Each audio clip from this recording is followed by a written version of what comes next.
Okay, hello everyone. Here I want to provide a tutorial on how to turn off keyboard's vibration on Samsung A35 5G device.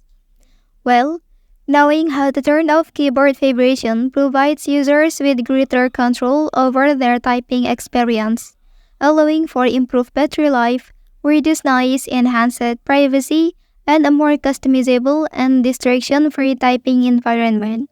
So let's go to the tutorial. Okay, first thing first, open Play Settings menu on your device. Okay, after that select Sounds and Vibration here.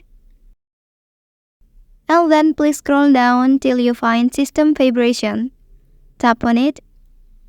Okay, after that you can turn off the vibration in Samsung keyboard here. Well, so now the vibration on your keyboard is successfully removed. Well, that's the tutorial on how to turn off keyboard vibration on Samsung A35 5G device.